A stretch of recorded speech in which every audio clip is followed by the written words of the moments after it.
हम्म,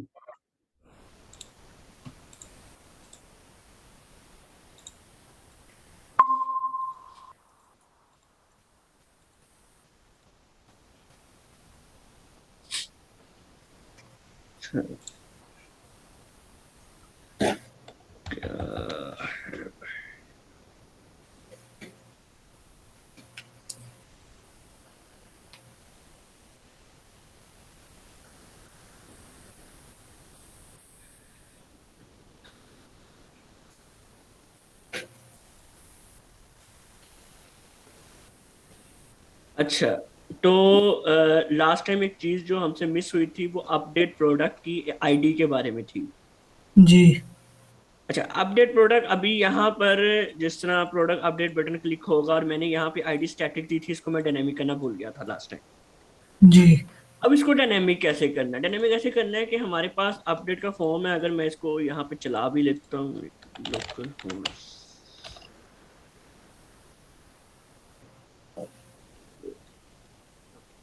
product product number 8। अच्छा, अब जिस तरह ये आईडी प्रोडक्ट आईडी 8 का मेरे पास डाटा आ गया जो डेटाबेस से आ रहा है। जी। अब मेरे पास बाकी डाटा आ रहा है तो मैं आईडी भी ले सकता हूँ। मैं यहाँ पर एक इनपुट फील्ड बनाता हूँ जी। इनपुट टाइप टेक्स्ट और वैल्यू। उसके बाद वैल्यू हम इसके अंदर दे देते हैं जो हमने जिस तरह इधर दी हैं एको करवाया, हम इसी तरह यहाँ पे एको करवा लेते हैं। और इसके अंदर हम आईडी दे देते हैं। जी। तो अगर मैं यहाँ पे रिलोड करूँ तो मेरे पास ये आईडी आ गई है। जी। मतलब कौन से टेबल का करना चाहते हाँ, मतलब कौन टेबल की कौन सी रो में करना है जाके, ये हैं? उसकी जी। आईडी आ गई है। अब यहाँ पर मैं जो भी आईडी इसको दूंगा पास करवाऊंगा, मैं 7 पास करवाऊंगा तो ये 7 की आईडी आ जाएगी। जी। अब क्या है कि ये आईडी तो मेरे पास आ रही है, और मैं इसको क्या करता हूँ, यहाँ पर दे देता हूँ एक नेम जिसको मैं कह देता हूँ प्रोडक्ट आईडी। अब जिस तरह बाकी इनपुट फील्ड्स को मैंने नेम दिए थे, ठीक है, ये इसको मैंने नेम दिया था प्रोडक्ट प्राइस का, इसको मैंने नेम दिया था प्रोडक्ट नेम का, उसी तरह ये मेरे पास है जी प्रोडक्ट आईडी। जी। अब कनेक्शन की फाइल में जाते हैं, बाकी मैंने चीजें जिस तरह यहाँ पे गेट की हुई हैं तो मैं प्रोडक्ट आईडी भी गेट कर सकता हूँ। जी। तो मैं यहाँ पे लिखता हूँ जी product ID is equal to, मैंने जो पीछे नेम लिखा था वो मैंने लिखा था जी प्रोडक्ट आईडी। अच्छा, ये मेरा वो वेरिएबल है और इसको मैं इसकी जगह इस्तेमाल कर दूंगा 8 की जगह। अब ये कांस्टेंट नहीं रहेगा बल्कि वेरिएबल बन गया है। तो अब मैं अगर 7 को अपडेट कर रहा हूँ प्रोडक्ट 7, अब 7 नहीं रहा।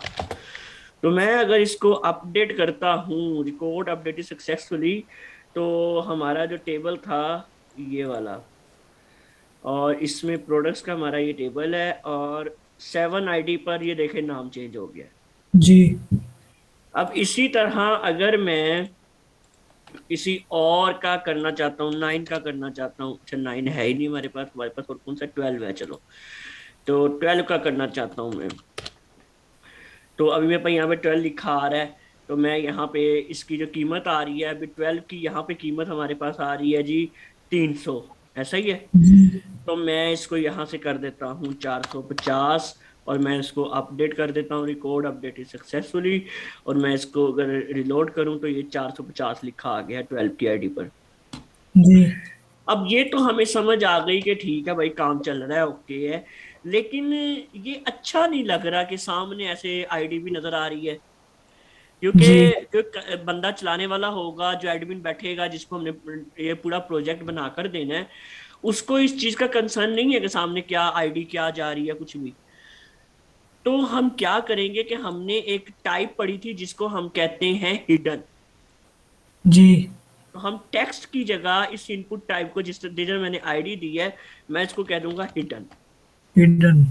तो अभी जी। क्या होगा कि आईडी है वही है लेकिन दिखाई नहीं देगी। ठीक है। तो अगर मैं अब जिस समय 12 आईडी पे हूँ और इसकी कीमत मैं 700 कर देता हूँ या 950 कर देता हूँ, मैं इसको अपडेट करता हूँ।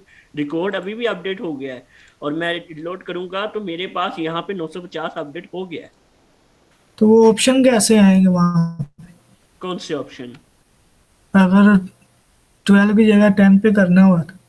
हाँ, अगर मैं यहाँ पे कर देता हूँ 10 पे चला जाता हूँ। अच्छा, वो 10। फिर ऊपर करना पड़ेगा? वो ऊपर तो अभी तो हम स्टैटिकली कर रहे हैं ना, मतलब ये तो फिर हम लिंक लगा देंगे जिस तरह हमने लिंक यहाँ पे लगाए हैं अभी। home.php में अगर मैं जाऊं तो यहाँ पे हमने लिंक लगाया ना, जिस पे भी मैं क्लिक करता हूँ उसका प्रोडक्ट ओपन कर देता है। जी। तो वो यहाँ पे खुद ही लिखा आ जाता है क्योंकि हमने ये लिंक में दे दिया हुआ है। जी। तो जब हम एडमिन को बनाकर देंगे ना, एक पूरा सिस्टम बनाकर देंगे, तो हम क्या करेंगे, एक टेबल बनाएंगे। उसके आगे एक पेंसिल का निशान होगा। मैं थोड़ा डेमो दिखाता हूँ आपको। मैंने अभी जो एक प्रोजेक्ट बनाया था इसका मैं आपको डेमो दिखाता हूँ।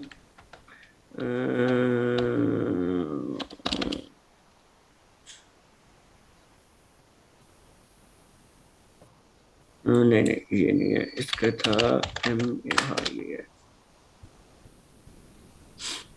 हम साइन इन कर लेते हैं और इससे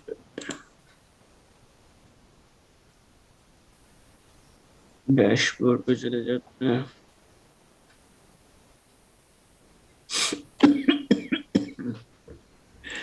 अब जिस तरह ये पेजेस का पूरा क्रड बना हुआ है, जी। अब उसको हमने यहां पर 3 बटन दे दिए। ठीक है।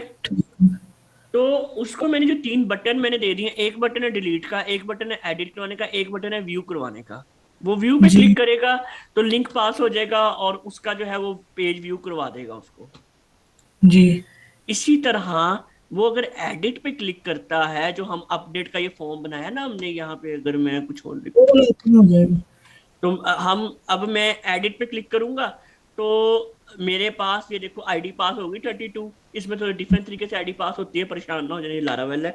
तो जब यहाँ पे मेरे पास आईडी आ गई तो यहाँ पे मेरे पास ये उसी चीज के कोड ये सारा लिखा आ गया कि ये मैंने क्या करना है इसमें।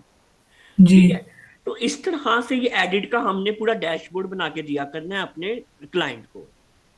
ठीक हो। अच्छा जी, ये हमारा अपडेट का काम हो गया है। और आपको अब इसमें अपडेट में कोई मसला? नहीं। ठीक है। अच्छा चलें, मुझे बस 5 मिनट दें, मैं आ रहा हूँ, ठीक है, वापस। जी।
जी। जी अच्छा, तो हमें CRUD सिस्टम समझ आ गया है, जिसमें हमने CRUD मतलब डिलीट नहीं अभी सीखा, लेकिन बाकी सारा काम हमने सीख लिया है। जी आज हम पहले तो डिलीट का कर लेते हैं, वो छोटा सा एक क्यूरी है, बाद में फिर हम अगला काम करते हैं। जी अब जो डिलीट का ऑप्शन होता है ना, वो मैं अभी आपको खैर इसलिए नहीं वो प्रॉपरली मैंने सिखाया, क्योंकि वो तब हम सीखते, मजा तब आता जब एक पूरा फॉर्म हमारे सामने होता, फॉर्म नहीं सॉरी टेबल हमारे सामने होता और आगे डिलीट का बटन होता और हम डिलीट पे क्लिक करते वो रो डिलीट हो जाती। जी खैर, डिलीट की जो क्यूरी होती है ना, वो सिंपल ये होती है, जिसमें हम वर्क बाद में करेंगे। अभी मैं उस पर कोई इतना वर्क नहीं आपको करवाऊंगा, लेकिन वो हम क्यूरी जो है उसको देख लेते हैं। Delete query PHP।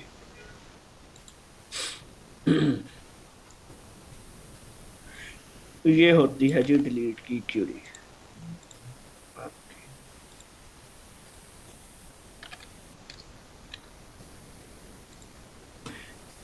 सिंपल सी चीज है, जो बाकी आप करते आ रहे थे वैसा ही काम है कि डिलीट कर दो टेबल का नाम। ठीक है, जिस तरह मैं जी कह देता हूँ कि प्रोडक्ट्स के टेबल से डिलीट कर दो, जहां पर आईडी आगे हमने आईडी पास करवा देनी है। जी हमें सब पता है कि अपडेट जिस तरह करवाते थे सेम वही काम है, बस यहाँ पे डिलीट आ रहा है। जी ठीक हो गया। तो हम्म, डिलीट की क्यूरी सिंपल है ना, कोई मसला तो नहीं है इसमें। नहीं नहीं कोई मसला हाँ, ठीक है, ये अगर अभी। वैसे मैं कर लूँगा कल ट्राई। हाँ, अगर करना चाहें आप जरूर करें। और इसमें मैं आपको इन फ्यूचर एक और चीज भी बताऊंगा कि हम जो बड़े जब इदारे में आप बैठोगे, बड़े सॉफ्ट हाउस में जाओगे, तो वहां पे हम डिलीट की ये क्यूरी इस्तेमाल नहीं करेंगे। जी वहां पर हम सॉफ्ट डिलीट करवाते हैं। Soft delete. जी अब सॉफ्ट डिलीट क्या होता है?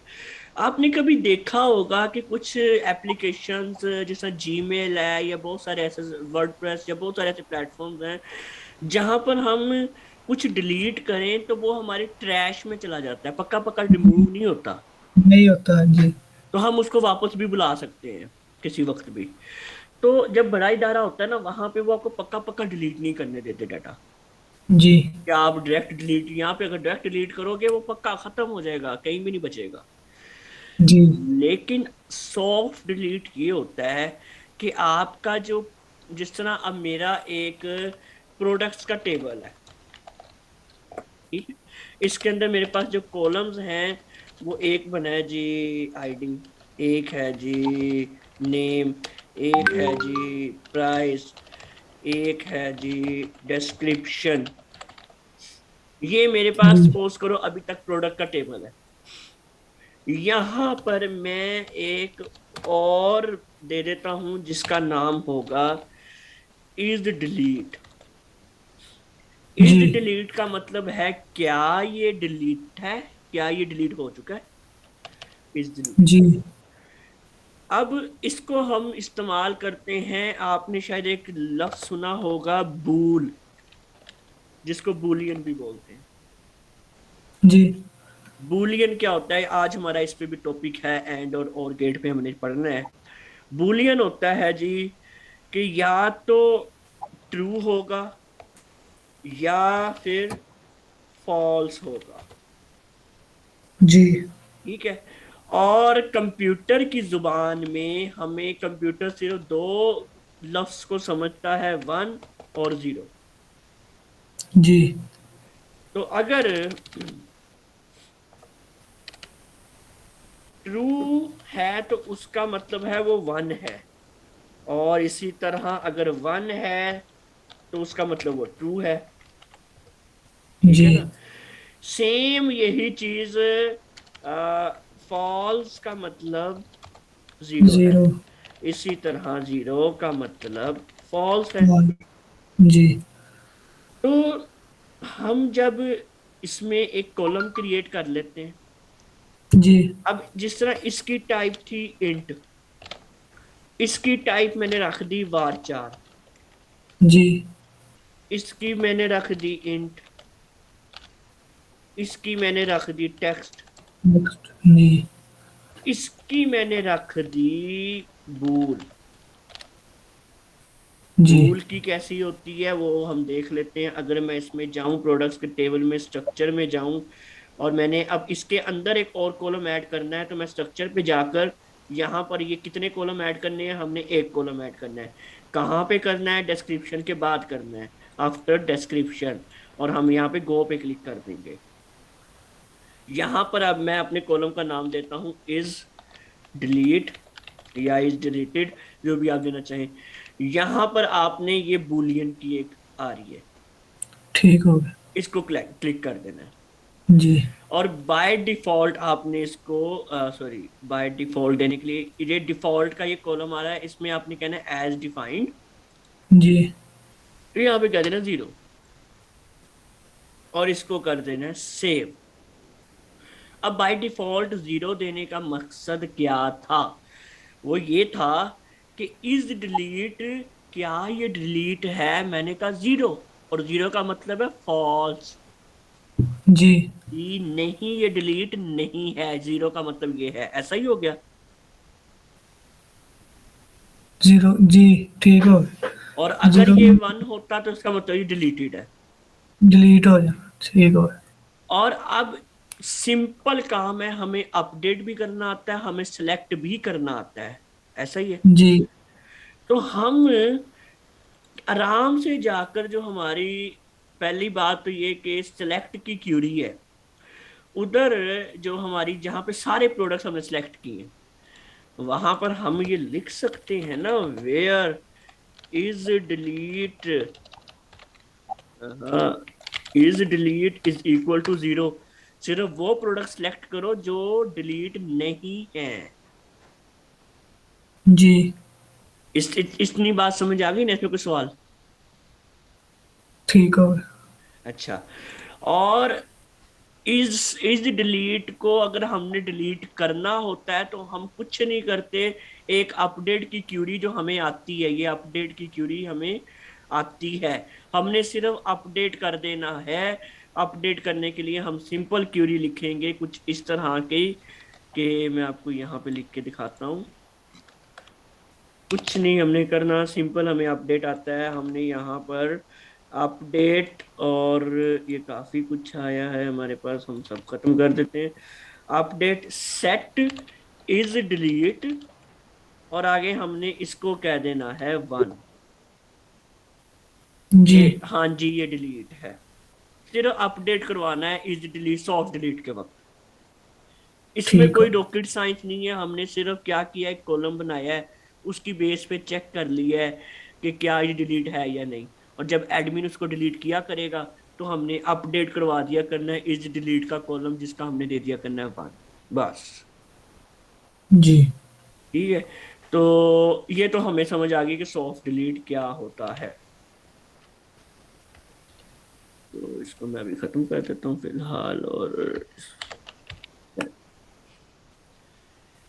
अब आज हमने साथ में एक और टॉपिक पढ़ना था, जिसको हम कहते हैं एंड और गेट।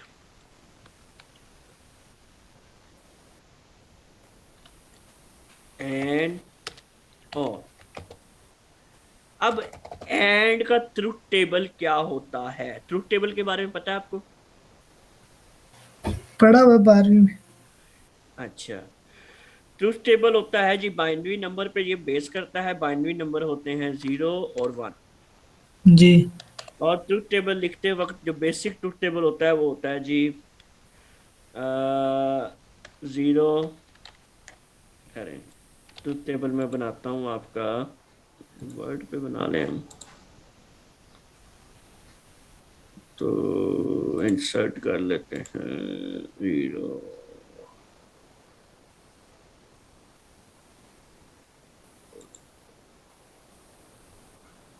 ये जी 0, ये जी 1, ये जी 1, ये जी 0, और इसमें हम और ऐड करते हैं, और एक और ऐड कर लेते हैं।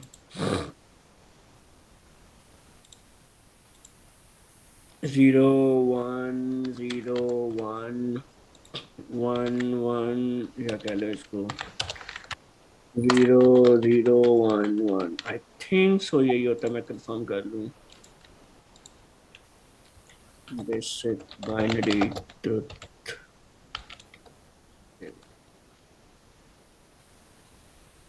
0 0 1 1 1 1 0 0। एक तो हर किसी ने अपने लॉजिक के साथ बनाया होता है।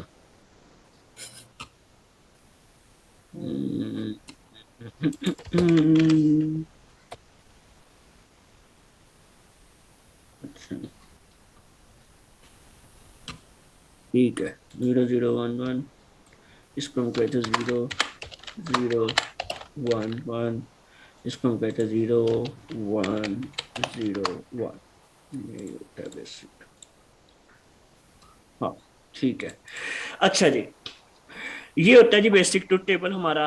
0 0 1 ये 1। क्रेड से अलग है? हाँ ये उससे अलग चीज है? क्रड से? किससे अलग है ये चीज? क्रड से अलग चीज बता रही मैं। ये हाँ क्रड से अलग चीज है। ये आपकी जो ठीक। माई एसक्यूएल की क्यूरीज हैं उसके अंदर जो लॉजिक्स लगा करेंगी आपकी, ये उस जी। पे बेस करेंगी। तो मैं क्या करता हूँ यहाँ पे एक और, ये इसको मैं कहता हूँ ए, इसको कह देता हूँ बी, इसको कह देता हूँ रिजल्ट। अच्छा, अब हम कर रहे हैं सबसे पहले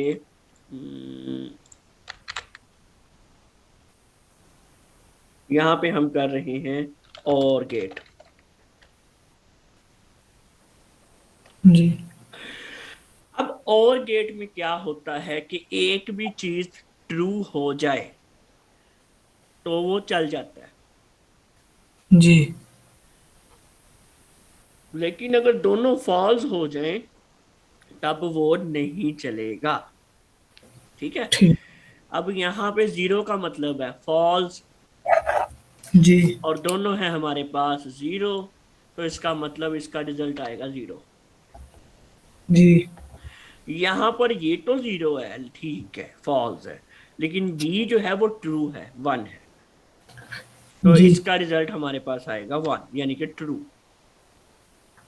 ठीक है। इसी तरह ये वन है, ये ट्रू है लेकिन ये फॉल्स है, लेकिन एक ट्रू तो आ रहा है ना, तो इसका भी हमारे पास आ जाएगा वन। ये वन है, ये भी वन है, दोनों ही ट्रू हैं, तो फिर तो आराम से लिख दो वन। जी। इसमें समझ लग गई कि सिर्फ ऐसी कंडीशन जहां पे दोनों जीरो होंगे और गेट में, तब ही सिर्फ जीरो होता है। जहां पे दोनों ही मतलब हर कंडीशन ही नहीं चली तब और गेट फेल करता है, नहीं तो एक भी कंडीशन चल जाए तो और गेट कहता है सो बिस्मिल्लाह। जी। अब हम बनाते हैं एंड गेट। मैंने इसी का कॉपी कर लिया है, मैं इसको यहाँ से इसको खत्म कर देता हूँ, इसको खत्म कर देता हूँ, इसको और इसको।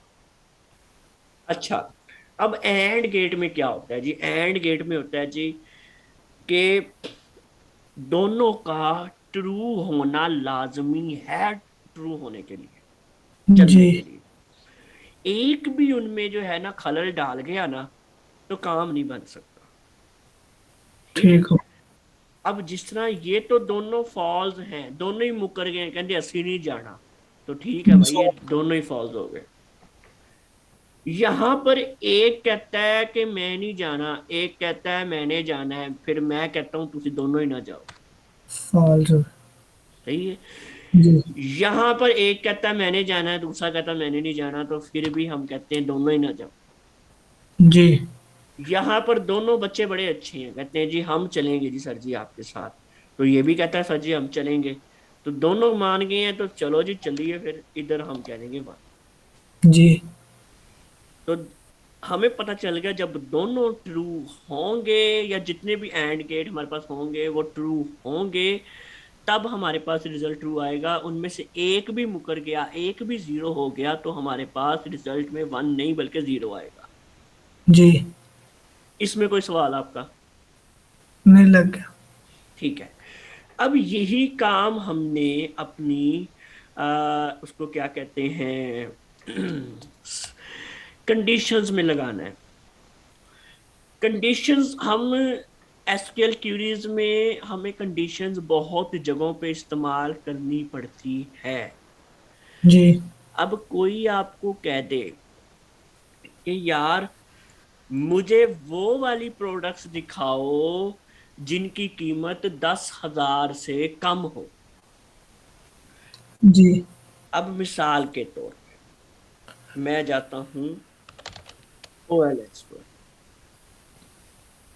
अब OLX पे मेरे पास जिस तरह मोबाइल फोन आ रहे हैं। अब मेरे पास मोबाइल फोन यहाँ पे ये जी 38,000 का आ रहा है। जी। एक उसके नीचे मेरे पास 2 लाख का फोन भी आ रहा है। जी। इसी तरह मेरे पास बिल्कुल उसके नीचे जो है वो तकरीबन 60,000 का एक फोन आ रहा है। जी। मुख्तलिफ कीमतों में मुख्तलिफ मोबाइल फोन मेरे सामने आ रहे हैं। जी। और फर्क इनमें बहुत बड़ा बड़ा फर्क आ रहा है, बिल्कुल आ रहा है। अब मैं चाहता हूं कि यार ये तो कोई रेंज मुझे समझ नहीं आ रही। मेरी रेंज 40,000 है, यहाँ पे तो मुख्तलिफ मुख्तलिफ फोन आ रहे हैं। तो ना मेरी रेंज के अंदर मुझे दिखाओ। जी। तो यहाँ पर इन्होंने ऑप्शन दिया है जी कि मिनिमम कितनी कीमत का देखना है और मैक्सिमम कितनी कीमत का देखना है आपने। जी। तो मैं कहता हूँ जी यार मिनिमम 30,000 का होए और मैक्सिमम यार 40,000 का होए। जिधर इधर हम 40 ले देते हैं, 1 2 3। जी। अब यहाँ पे जितने भी आएंगे 30,000 से लेके 40,000 की रेंज में आएंगे। जी। कोई उससे ऊपर या कोई उससे नीचे नहीं आएगा। जी। ऐसा ही हो रहा है। ऐसा ही। तो इस तरह की कंडीशंस आपको लगानी पड़ती हैं। कंडीशंस तो और बेतहाशा लगानी पड़ेंगी आपको जब आप क्लाइंट के लिए काम करेंगे। जी। क्लाइंट आपसे तरह तरह की चीजें मांग सकता है। वो कहता है यार इंज ते करो कि सिर्फ वही प्रोडक्ट्स दिखा दो जेरे ना मतलब सेल हो गए ने, जिन्हें की इन्नी सेल हो गई है। तो इस तरह की चीजें आपको आगे आएंगी। अभी तो मैंने आपको आगे जॉइंट्स टेबल भी पढ़ाने हैं वो, लेकिन जी। अगला टॉपिक है, अभी उसके बारे में मत सोचना। अभी हमने क्योंकि यहाँ से थोड़ा सा बैक टर्न मारना है अपनी HTML और बूटस्ट्रैप और CSS वगैरह की तरफ। क्योंकि आपको मैंने कल जो है, हाँ, कल मैं आपको डाटा टेबल भी पढ़ाने वाला हूँ, उन चीज़ों के बारे में बताऊंगा। खैर, अच्छा, तो ये जो चीज़ होती है ना, अब हमने सेलेक्ट करवाना है। सेलेक्ट प्रोडक्ट्स वेयर, सॉरी ये नहीं था, ये नहीं था, यहाँ पर हमारे पास कनेक्शन की फाइल में ये रहा। अच्छा, सिलेक्ट, ये हमारे पास तमाम प्रोडक्ट शो करवा रहा है। अगर अभी मैं इसका रिजल्ट आपको दिखाऊं तो कुछ हमारे पास ये रिजल्ट आ रहा है जी, home.php। जी। यहाँ पर अभी मेरे पास सारे प्रोडक्ट्स आ रहे हैं। मैं एक काम करता हूँ, मैं ना सबसे पहले इनकी कीमतें शो करवा देता हूँ। अभी यहाँ पे कीमत नहीं मैंने शो करवाई हुई, तो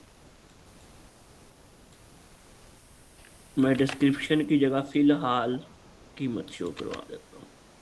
जी।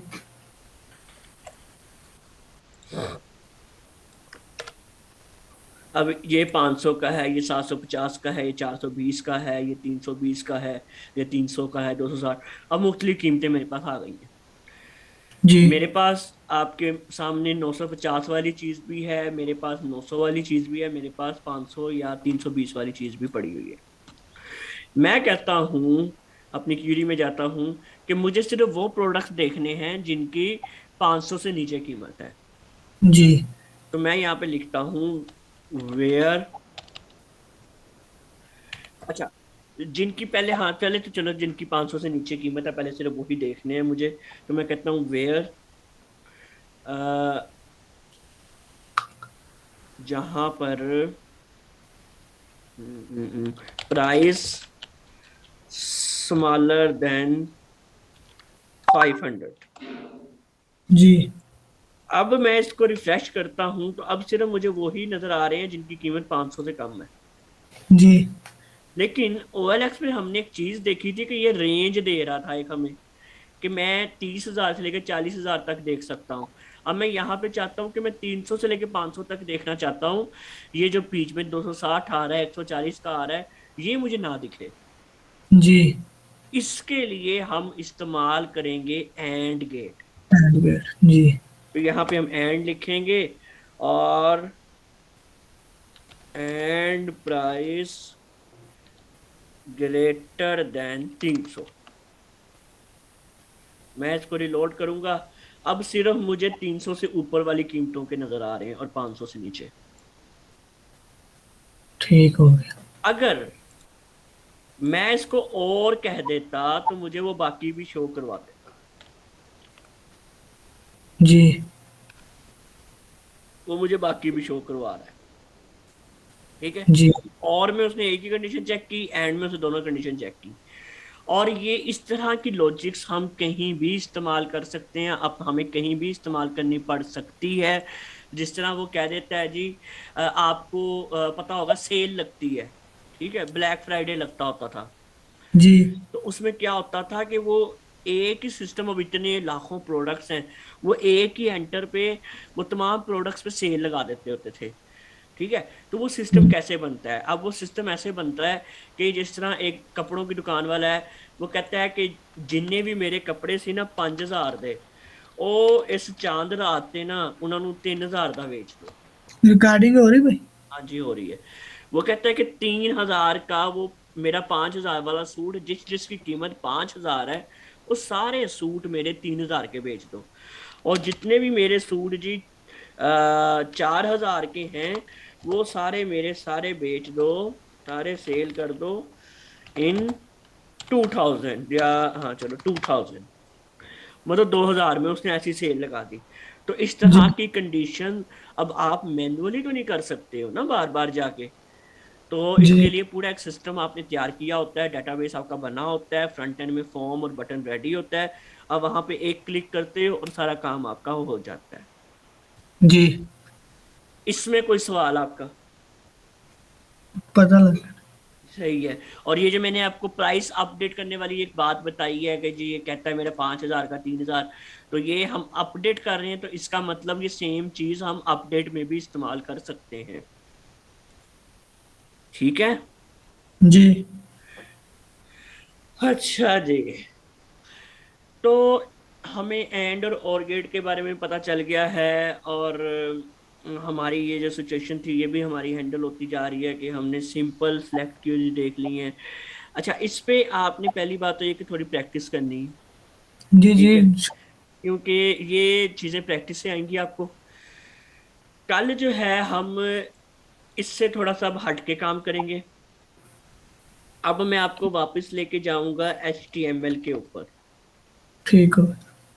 उसमें हमारा एक जे क्यूरी की लाइब्रेरी होती है, लाइब्रेरी जिसका नाम है डेटा टेबल। जी। अब ये डेटा टेबल होता क्या है, मैं थोड़ा सा आपको ओवरव्यू दे देता हूँ। डेटा टेबल ये होता है कि ये खुद ब खुद कुछ ऑप्शंस आपके जो सिंपल टेबल हम बनाते हैं उसमें ऐड कर देता है। वो ऑप्शंस कैसे ऑप्शंस होते हैं? एक ऑप्शन ये होता है कि आपने कुछ सर्च करना है टेबल के अंदर, तो वो बना बनाया मिल जाता है। जिस तरह अभी मैं आपको इसमें दिखाता हूँ।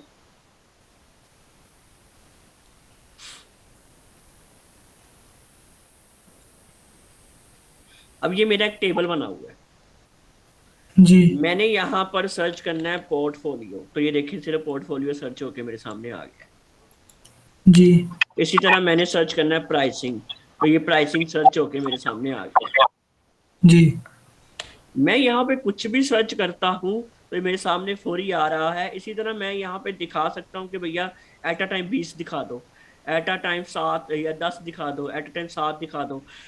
तो ये भी एक चीज है। उसके बाद अब मेरे पास मैंने एट अ टाइम 7 देखे हैं, और भी मजीद हैं। तो यहाँ पे ये पेजिन, इसको कहते हैं पेजिनेशन, जब पेज बनते जाते हैं 1 2 3।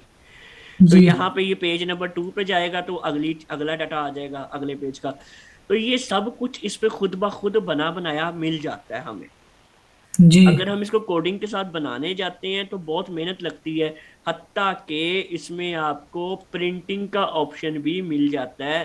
तो उसमें आप प्रिंट भी कर सकते हैं, जिसका मैंने एक और अभी रिसेंटली एक प्रोजेक्ट कंप्लीट किया है, वो आपको मैं दिखाता हूँ।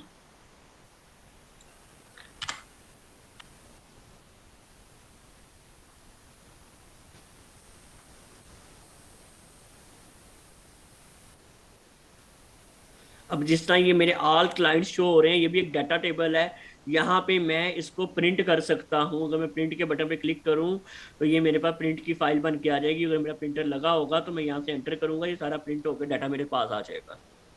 जी। ये सारा ऑप्शन डाटा टेबल आपको बना बनाया देता है। ठीक हो। ठीक है, तो इंशाल्लाह ये हम कल इस डाटा टेबल के बारे में, ये इसके जे क्यूरी के बारे में, ये सिंपल चीज़ें हैं। तो मतलब सिंपल है नहीं, लेकिन ये बना दी गई इतनी सिंपल कि आप इसको इजीली इस्तेमाल कर सकें। तो इंशाल्लाह ये मज़ा आएगा आपको इसके ऊपर भी काम करने में। जी। तो उसके बाद फिर हम, जिस तरह हमने आहिस्ता आहिस्ता इसका फ्रंट एंड थोड़ा सा रेडी किया था, फिर हम इसका डैशबोर्ड रेडी करेंगे जिसको एडमिन मैनेज किया करेगा। मतलब हमें एक एडमिन पैनल चाहिए होगा ना, जहां से एडमिन नई प्रोडक्ट ऐड करे, नई कैटेगरी ऐड करे, नया कोई कुछ भी मैनेज करे, प्रोडक्ट डिलीट करे, जैसे प्रोडक्ट आपने एडिट दिखाया करे। डैशबोर्ड वो वाला। हाँ जी, इस टाइप के डैशबोर्ड हम पहले थोड़ा, ये तो काफी फैंसी बने हुए हैं डैशबोर्ड, हम पहले थोड़ा सिंपल डैशबोर्ड बनाने की कोशिश करेंगे। फिर हम आहिस्ता आहिस्ता अपना बड़ा डैशबोर्ड, फिर मैं आपको टेम्पलेट भी दूंगा, बनी बनाई टेम्पलेट्स होती हैं डैशबोर्ड के इस्तेमाल के लिए। बड़े सॉफ्टवेयर हाउस बनी बनाई टेम्पलेट्स इस्तेमाल करते हैं, लेकिन उनको इस्तेमाल करने का तरीकेकार थोड़ा डिफरेंट होता है, मुश्किल होता है, वो आपको एक्सपीरियंस के साथ आएगा। आपने भी किया था वो सॉफ्टवेयर हाउस में? हाँ, मैं तो सॉफ्टवेयर हाउस में ही काम करता हूँ। नहीं नहीं, पैसे किसी के पहले जब आपका नहीं था। नहीं, पहले भी मैं मीन्स के एक सॉफ्टवेयर हाउस के साथ ही काम कर रहा था। ये वो सॉफ्टवेयर हाउस है, टेक्नोलाइट।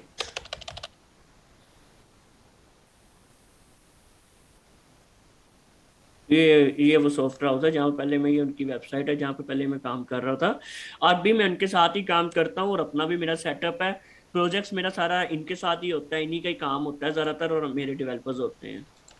जी।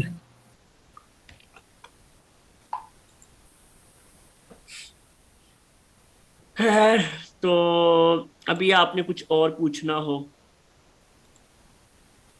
नहीं, इंशाल्लाह कल ये करके दे। चले ठीक है, कोई क्वेश्चन हो तो फिर मैसेज कर देना। वीडियो सेंड कर। ओके, अल्लाह।